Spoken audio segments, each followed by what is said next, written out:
ہمارا جو آج کا ٹاپک ہے رموز اوقاف۔ رموز رمز سے ہے، نشانی کو کہتے ہیں، اور اوقاف وقف سے ہے، وقفہ کہ کس جگہ پر کس طرح ٹھہرنا ہے۔ یہ وہ علامات ہیں جہاں پر ہم نے دیکھنا ہے کہ ہم نے جملے میں کس طرح کس جگہ پر ٹھہرنا ہے۔ تو یہ علامتیں ہمیں بتاتی ہیں، اس کے مطابق ہم نے جملے کو سیٹ کرنا ہوتا ہے۔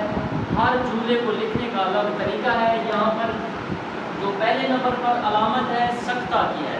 سکتہ مطلب وقف خفیف، خفیف کہتے ہیں ہلکے کو، وقف ٹھہراؤ، ہلکا سا ٹھہراؤ، مطلب یہاں تھوڑی دیر کے لیے ہم نے رکنا ہے۔ مختصر ترین ٹھہراؤ ہے، یہ سب سے مختصر شارٹ ٹھہراؤ ہے۔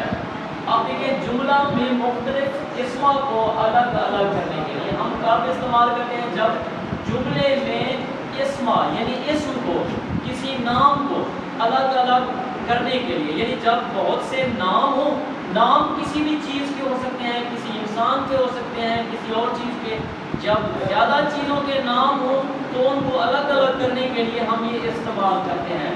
اب دیکھیں جملہ ہے، مثال میں اسلم، اکرم اور امجد اور ناصر آئے۔ اسلم، اکرم، امجد اور ناصر، یعنی یہ چار نام ہیں۔ تو جو پہلے دو ہیں ان کے آگے ہم نے علامت لگائی ہے سکتہ کی، اور آخری سے پہلے ہمیشہ ہم نے اور لگانا ہوتا ہے۔ یعنی جب دو یا دو سے زیادہ چیزیں ہوں، جتنی زیادہ چیزیں ہوں آخری چیز سے پہلے اور لگانا ہے، اور اس سے پہلے جتنے بھی نام ہوں، اسما ہوں، تو ہم نے سکتہ کی علامت لگانی ہے۔ آگے دیکھیں وقفہ، وقفہ کی جو علامت ہے اس طرح کی ہوتی ہے۔ اب یہ مختصر ٹھہراؤ ہوتا ہے، مطلب وہ زیادہ مختصر ہے، یہ اس سے کم مختصر ہے تھوڑا سا۔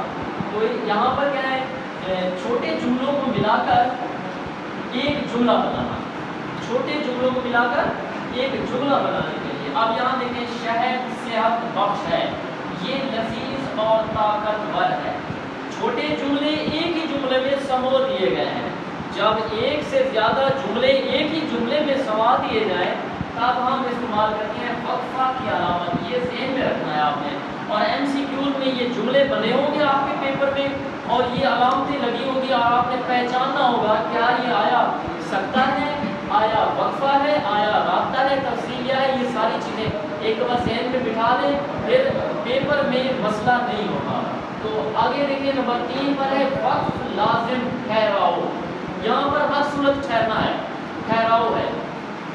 جملہ کے دو الگ الگ حصوں میں رابطہ کے لیے، جملے کے الگ حصوں میں آپس میں رابطہ قائم کرنے کے لیے ہم یہ علامت لگاتے ہیں۔ آپ دیکھیں جس طرح ہم مکالمہ لکھتے ہیں، اس میں کسی کا نام لکھتے ہیں اور اس کے آگے 2 ڈاٹ لگا دیتے ہیں، اس طرح مطلب جملے کے جب 2 حصے ہوں تو درمیان میں یہ علامت لگائی جائے گی، السلام علیکم۔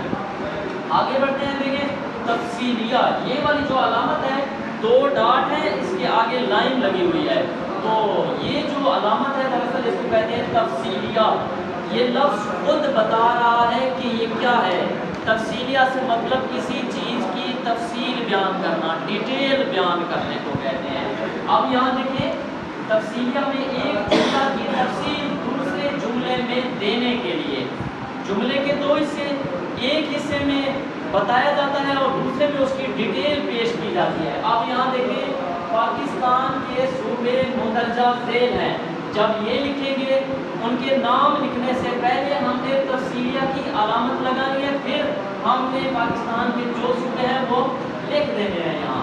تو اسی طرح 5ویں نمبر پر ہمارے پاس خاتمہ ہے، جس کو انگلش میں فل سٹاپ کہا جاتا ہے، یعنی جملہ کے اختتام کے اوپر ہم یہ علامت لگاتے ہیں۔ جب جملہ مکمل ہو جائے تب ہم یہ علامت لگاتے ہیں۔ یہاں دیکھیں جملہ کے اختتام پر، اور ہاں یہاں یہ بھی بتاتا چلوں فل سٹاپ یا خاتمہ صرف جملہ کے اختتام پر نہیں لگایا جاتا، بلکہ مخفف جب کوئی شارٹ مختصر نام ہوتا ہے وہاں پر بھی لگایا جاتا ہے۔ جس طرح ہم کہتے ہیں M A, B A, M Phil, P H D, تو ان کے درمیان بھی یعنی کسی لفظ کے مخفف کے درمیان بھی یہ علامت لگائی جاتی ہے، اور جملہ کے اختتام پر بھی یہ علامت لگائی جاتی ہے۔ اور یہاں یہ ذہن میں رکھیں اردو اور انگلش کے